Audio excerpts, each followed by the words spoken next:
নমস্কার, কেমন আছেন সবাই? ঘরকন্যা অঙ্কিতার আরও একটি ব্লগে আপনাদের স্বাগত জানাই।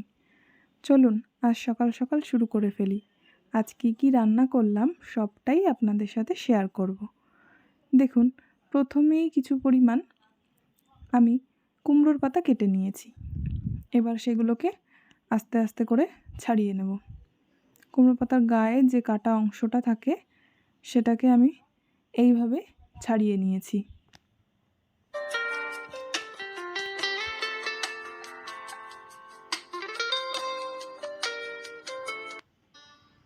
ছাড়ানো হয়ে গেছে।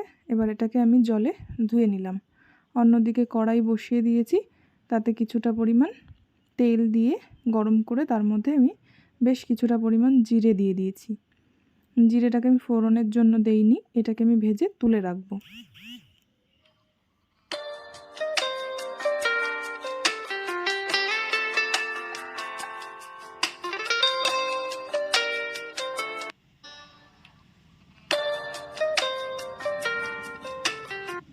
জিরে ভাজা হয়ে গেছে, তুলেও নিয়েছি। এবার ওই তেলের মধ্যেই আমি কুমড়োর পাতাটাকে দিয়ে দিলাম। এবার তার মধ্যে পরিমাণ মতন হলুদ আর পরিমাণ মতন লবণ দিয়ে আমি ভেজে নেব।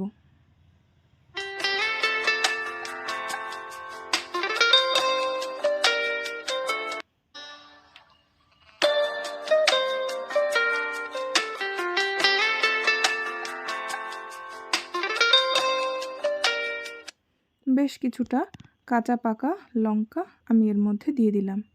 এবার আরও একটু ভালো করে ভেজে নেব।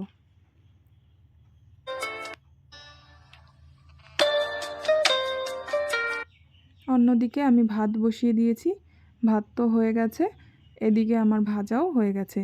এবার আমি ভাজাটাকে নামিয়ে নেব। একই সাথে জিরের সাথে আমি এটাকে বেটে নেব। মিক্সিতে করলাম না, কারণ শিলের বাটাটাই বেশি টেস্টি হয়। এইভাবে আমি বেটে নিচ্ছি।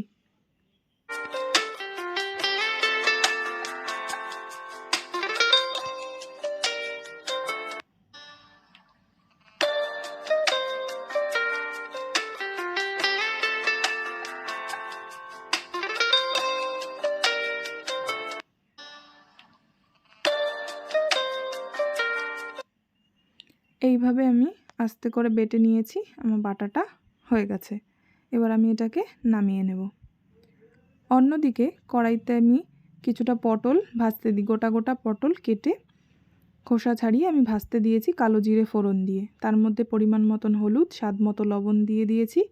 অন্যদিকে শিলের মধ্যে আমি কিছুটা পোস্ত, পরিমাণ মতন একটু কালো সর্ষে আর 3 কোয়া রসুন, সাথে কিছু কাঁচা পাকা লঙ্কা, এটাকে আমি বেটে নেব। বাটা হয়ে গেছে আমার প্রায়। এই যে তৈরি হয়ে গেছে আমার বাটা। এবার আমি ওটাকে একটু জলের সঙ্গে মিশিয়ে, কারণ পোস্তটা দলা বেঁধে যেতে পারে, তার জন্য আমি জলের সাথে মিশিয়ে এটাকে পটলের মধ্যে ছেড়ে দেব। এবার আর কিছুটা জল, একদম অল্প বাটি ধোয়া জল আমি ওর মধ্যে দিয়ে দিলাম। এবার এটাকে একটু নাড়িয়ে আমি ঢাকা দিয়ে দেব।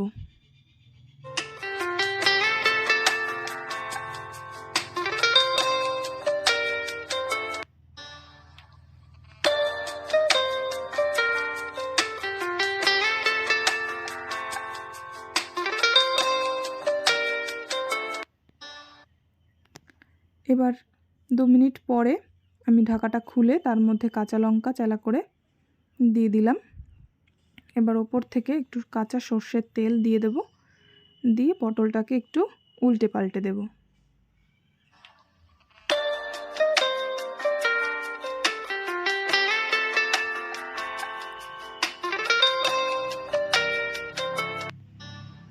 হয়ে গেছে। এবার পটলটাকে আমি নামিয়ে নিচ্ছি।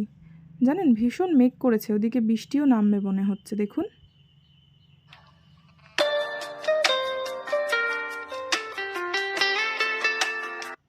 অন্যদিকে চলুন ফ্রিজ থেকে মাছটা বের করে নিই। এটা আমাদের পুকুর থেকে ধরা মাছ। দেখুন কি সুন্দর ডিম হয়েছে। এদিকে মাছ আমি ভাজতে বসিয়েও দিয়েছি। আর ওদিকে আমার তরকারি একটা ফুটছে, ওটা আর দেখাতে পারলাম না। এটা এমনি সাদা তরকারি, জিরে ফোড়ন কাঁচা লঙ্কা দিয়ে উচ্ছে দিয়ে আলু দিয়ে মাছ দিয়ে তরকারি। অন্যদিকে আমি কচু সিদ্ধ করে রেখেছি শুধুমাত্র একটু হলুদ দিয়ে, আর কিচ্ছু দেইনি। এবার কড়াইতে তেল দিয়ে তেলটাকে গরম হতে দিলাম, তার মধ্যে রাঁধুনি আর তেজপাতা ফোড়ন দিয়ে দিয়েছি।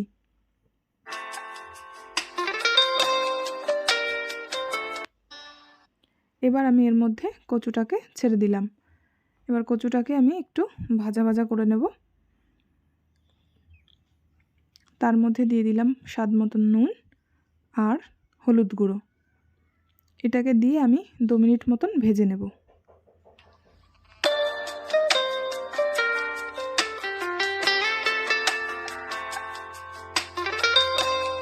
ভেজে রাখা মাছের মাথাটাও আমি এর মধ্যে দিয়ে দিচ্ছি। এবার এটাতে পরিমাণ মতন কিছুটা গরম জল আমি দিয়ে দেব। যতটা পরিমাণ ঝোল রাখবো ঠিক ততটাই আমি দিয়ে দিলাম।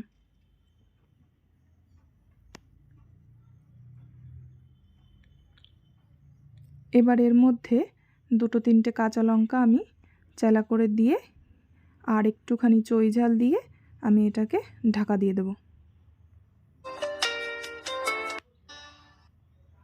তার মধ্যে আমি দিয়ে দিলাম কিছুটা পরিমাণ গোলমরিচের গুঁড়ো আর একটু ভাজা মশলা। কেমন হয়েছে অবশ্যই জানাবেন। ভালো লাগলে অবশ্যই লাইক কমেন্ট শেয়ার করবেন। ধন্যবাদ।